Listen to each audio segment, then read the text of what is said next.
And మన Indian prime minister Narendra Modi గారు మేము మీకున్నాం, మీకు ఎలాంటి హెల్ప్ కావాలన్నా మమ్మల్ని అడగండి, మేము అబ్జర్వ్ చేస్తున్నాం. మా మినిస్టర్ ఆఫ్ ఎక్స్టర్నల్ అఫైర్స్ కూడా దీని మీద నేను పెట్టాను. మయన్మార్ కి బ్యాంకాక్ కి ఆల్ పాసిబుల్ అసిస్టెన్స్ ఇవ్వడానికి మేము సిద్ధంగా ఉన్నాం. ఇది ఆయన నుంచి వచ్చిన అఫీషియల్ ట్వీట్. ఇది చైనా నుంచి ఇప్పుడు దాకా అఫీషియల్ గా ఎటువంటి స్టేట్మెంట్ బయటకు రాలేదు. As usual 2 earth quakes back to back వచ్చినాయి. ఒకటి 7.7 మాగ్నిట్యూడ్ అయితే ఒకటి 6.4 మాగ్నిట్యూడ్. ఈ భూకంపం మాగ్నిట్యూడ్ అక్కడ ఎలా తగిలిందంటే building side by side move అవడం కాదు, ఫౌండేషన్ నుంచి ఒక రోలింగ్ మోషన్ లోకి వెళ్ళడం మొదలుపెట్టి ఆ స్విమ్మింగ్ పూల్ లో ఉండే వాటర్ అంతా వాటర్ ఫాల్స్ లో కింద పడిపోతుంది.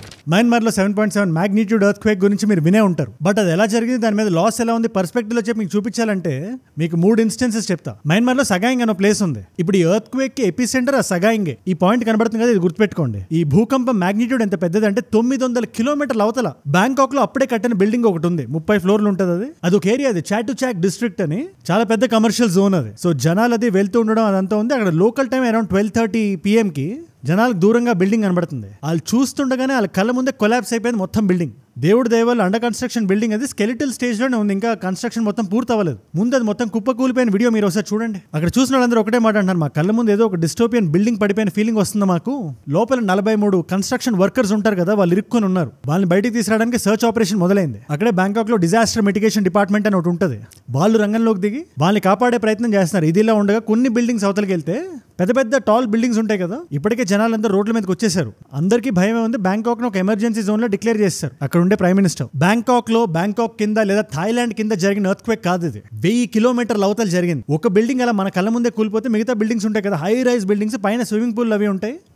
వాటిని ఇన్ఫినిటీ పూల్స్ అంటారు. ఆల్మోస్ట్ మనకి 30-40 ఫ్లోర్ల పైన సేద తీరడానికి కన్స్ట్రక్ట్ చేసిన స్విమ్మింగ్ పూల్స్ అవి. ఈ భూకంపం మాగ్నిట్యూడ్ అక్కడ ఎలా తగిలిందంటే building side by side move అవడం కాదు, ఫౌండేషన్ నుంచి ఒక రోలింగ్ మోషన్ లోకి వెళ్ళడం మొదలుపెట్టి. దీన్నే టార్షనల్ రెజొనెన్స్ అంటారు. మీరు ఇంజనీరింగ్ చదువుంటే మీకు కొంచెం ఐడియా ఉంటుంది పర్టికులర్ వర్డ్. చిన్నపిల్లలు కూడా చూస్తున్నారు కాబట్టి ఇక్కడ అందరికీ అర్థమయ్యేలా చెప్తా. మీరు ఒక ఆబ్జెక్ట్ ని తీసుకొని అన్ఈవెన్ గా ఒక పుష్ చేస్తే అది రోల్ అవడం మొదలు పెడుతుంది. ఈ టార్షనల్ రెజొనెన్స్ వల్ల ఆ స్విమ్మింగ్ పూల్ లో ఉండే వాటర్ అంతా వాటర్ ఫాల్స్ లో కింద పడిపోతుంది. సుకుమ్విట్ డిస్ట్రిక్ట్ అని ఒకటి ఉంటుంది బ్యాంకాక్ లో. అక్కడ 41 ఫ్లోర్ల బిల్డింగ్ అది. ఆ వాటర్ కింద ఎలా పడుతుందో మీరే చూడండి ఒకసారి. జనాలందరూ అక్కడ లోకల్స్, టూరిస్టులు చాలా బలంగా ఉంటారు. వాళ్ళందరూ భయభ్రాంతులకు గురై ఎక్కడికి వెళ్ళాలో తెలియక రోడ్డు మీదకి వచ్చేసి ఉన్నారు వాళ్ళు. అంతేందుకు one of my friends only జే జార్జల్ అని చెప్పి ఆయనకు ఒక బ్రాండ్ ఉంది ముంబైలో. His brand is J walking. ఆయన కూడా బ్యాంకాక్ లోనే ఉన్నాడు ప్రస్తుతానికి. ఆయనతో మాట్లాడితే అదే అంటున్నాడు, ఆయన ఏదో మాల్ లో ఉండేసరికి సడన్ గా కడుపులో తిప్పినట్టు అయింది. And I suddenly thought that maybe I am going to faint or something because everything is shaking.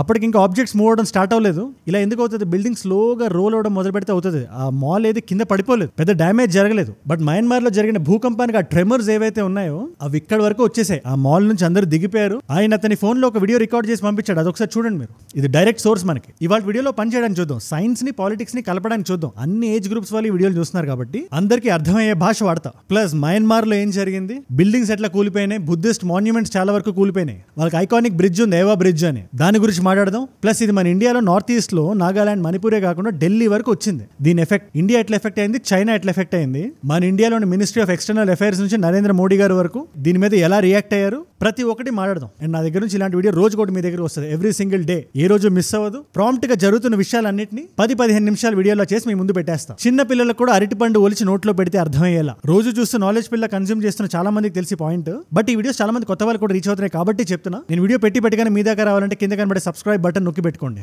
Subscribe చేశారుగా, డన్. ముందు ఎంటైర్ 7.7 భూకంపం గురించి మీరు అర్థం చేసుకోవాలంటే కొన్ని టర్మ్స్ మీకు అర్థం కావాలి. Number 1, hypo centre. జనరల్ గా అందరూ అనుకున్నట్టు ఎర్త్ క్వేక్ అనేది సర్ఫేస్ మీద రాదు, సర్ఫేస్ కి ఎన్నో కిలోమీటర్ల కింద మొదలవుతుంది. ఇవాళ మనం మాట్లాడుకునే ఎర్త్ క్వేక్ ని షాలో ఎర్త్ క్వేక్ అంటారు. ఎందుకు, దాని హైపో సెంటర్ ఏదైతే ఉందో అది 10 కిలోమీటర్ లోపలే ఉంది. 10 కిలోమీటర్లు అంటే 70 కిలోమీటర్ లోపలే ఉంది కాబట్టి దీన్ని షాలో అంటారు. 70 నుంచి 140 వరకు మీడియం, దాని తర్వాత డీప్. 10 కిలోమీటర్లు అంటే సర్ఫేస్ కి చాలా దగ్గరలో ఉన్నట్టు మీరు పర్స్పెక్టివ్ లో చూసుకుంటే. అందుకే దీని వల్ల జరిగే డ్యామేజ్ చాలా ఎక్కువ ఉంటుంది. సో అండర్ గ్రౌండ్ లో ఏ పాయింట్ లో అయితే ఎర్త్ క్వేక్ స్టార్ట్ అవుతుందో దాన్ని హైపో సెంటర్ అంటారు. దానికి ఎగ్జాక్ట్ గా వర్టికల్ గా ఒక గీత గీసి సర్ఫేస్ లో ఆ పాయింట్ పెడితే ఎపి సెంటర్ అంటారు. ఈ భూకంపంలోని ఎపి సెంటర్ వచ్చి సగాయింగ్ లో ఉంది, మయన్మార్ లో. మీకు మ్యాప్ లో ఈ పాయింట్ కనబడుతుంది కదా అక్కడ. తర్వాత మీరు అర్థం చేసుకోవాల్సిన టర్మ్ ఇస్ ఫాల్ట్ లైన్. ఈ ఎర్త్ క్వేక్ వచ్చింది సగాయింగ్ ఫాల్ట్ లైన్ దగ్గర. అంటే మన భూమి మీద సర్ఫేస్ అంతా ఒక సింగిల్ ప్లేట్ అనుకుంటారు చాలా మంది, కానీ నిజానికి అది చాలా ప్లేట్ల సమ్మేళనం.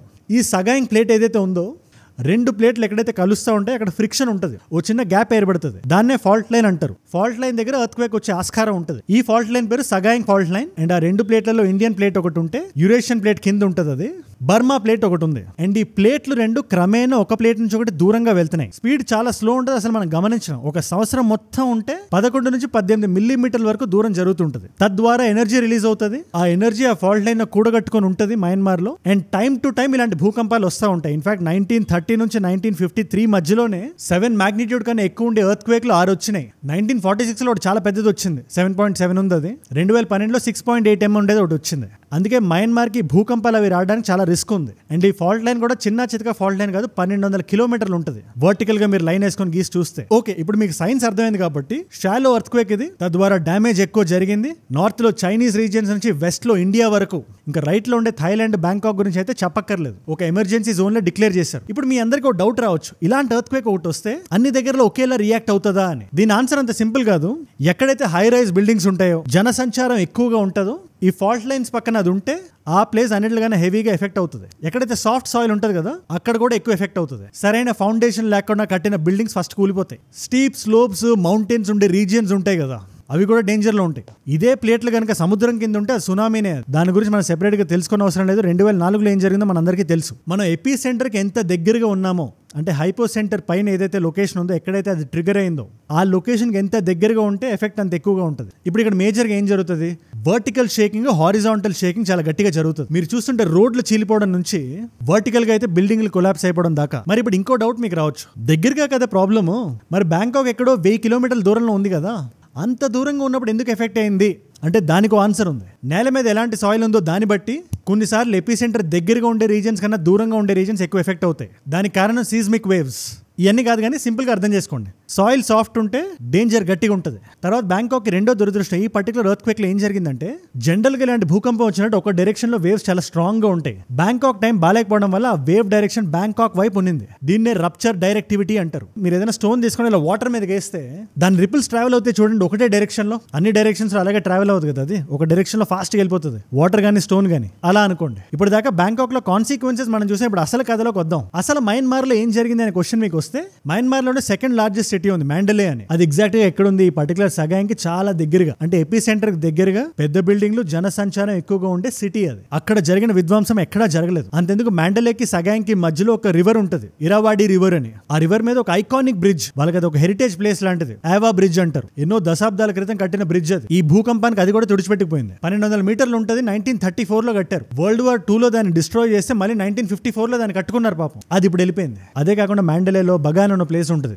మయన్మార్లోనే. అక్కడ ఈ బుద్ధిస్ట్ టెంపుల్స్ చాలా ఉంటాయి, ఎన్నో వేల సంవత్సరాల చరిత్రలది. ఈ హెరిటేజ్ టెంపుల్స్ ఏవైతే ఉంటాయో అవి కూడా చాలా కూలిపోయినాయి ఈ భూకంపానికి. ఒకసారి మీరే చూడండి ఆ విజువల్స్. ఖాంగ్ముగా పగోడా అని, షూన్యుపోన్య షిన్ పగోడా అని, ఇవన్నీ వాళ్ళ బుద్ధిస్ట్ టెంపుల్స్ అవి. ప్లస్ ఏదైనా బిల్డింగ్ కూలిపోకపోయినా, సివిలియన్స్ భయపడి రోడ్డు మీదకి వచ్చేసినా, వాళ్ళు డే టు డే యాక్టివిటీస్ వాళ్ళు చేయాలన్నా కూడా, వాళ్ళు ఫోన్ చేయాలన్నా, ఇంటర్నెట్ వాడాలన్నా మొత్తం బ్లాక్అవుట్ అయిపోయింది. కారణం ఈ ఎలక్ట్రిక్ వైర్ పోల్స్ అవన్నీ కూడా కూలిపోయినాయి. బ్రిక్స్ తో కట్టిన ఇల్లులు ఉంటాయి కదా, పెంకుటిల్లులు, అలాంటి ఇల్లులు చాలా కూలిపోయినాయి. ఇన్ఫాక్ట్ అది సర్చ్ ఆపరేషన్ నడుస్తుంది. రూరల్ ఏరియాస్ వరకు వెళ్ళి ఎంతమంది ఇంజూర్ అయ్యారో, ప్రాణ నష్టం ఎంత జరిగింది వాళ్ళు కౌంట్ చేస్తారు. ప్రస్తుతానికి వాళ్ళు రిజిస్టర్ చేసిన నంబర్ 92. అంతెందుకు మన ఇండియాలోనే ట్రెమర్స్ ఢిల్లీ వరకు వినబడ్డాయి అన్నాను కదా, బిల్డింగ్స్ కొంచెం షేక్ అయినాయి, స్కూల్స్ అవి. Citizens of Delhi NCR, the capital of India, also feeling tremors caused due to the Myanmar earthquake earlier today.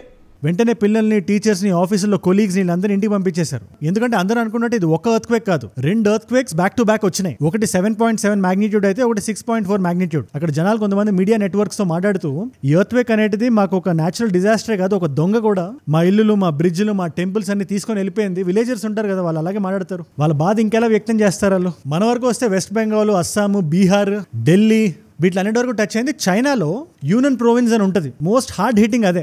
Land slides నుంచి కొన్ని ఇల్లులు కూలిపోవడం వరకు అక్కడ రిపోర్ట్ అయినాయి. ఇప్పుడు ఈ ఎంటైర్ ఇన్సిడెంట్ కి వరల్డ్ లీడర్స్ ఎలా రియాక్ట్ అవుతున్నారో మనం చూద్దాం. పితోంగ్ తాంగ్ షినవాత్రా అని, ఆవిడ పేరు కరెక్ట్ గా పలికడం లేదు నాకు తెలియదు. ఆవిడ థాయిలాండ్ ప్రైమ్ మినిస్టర్. ఆవిడ వాళ్ళ నాన్నగారు ఎగ్జైల్ లోకి వెళ్ళిన తర్వాత ఆవిడ నెక్స్ట్ ప్రైమ్ మినిస్టర్. ఆవిడ ఆ టైంకి ఫుకెట్కి వెళ్తా ఉన్నారు. ఆ మీటింగ్ మొత్తం క్యాన్సిల్ చేసుకొని ఇమీడియట్లీ మీటింగ్ పెట్టి అక్కడ బ్యాంకాక్ మొత్తాన్ని ఎమర్జెన్సీ జోన్ గా డిక్లేర్ చేశారు. ఆవిడ మయన్మార్ సీనియర్ జనరల్ అయిన మిన్ ఆంగ్ ఆయన పేరు.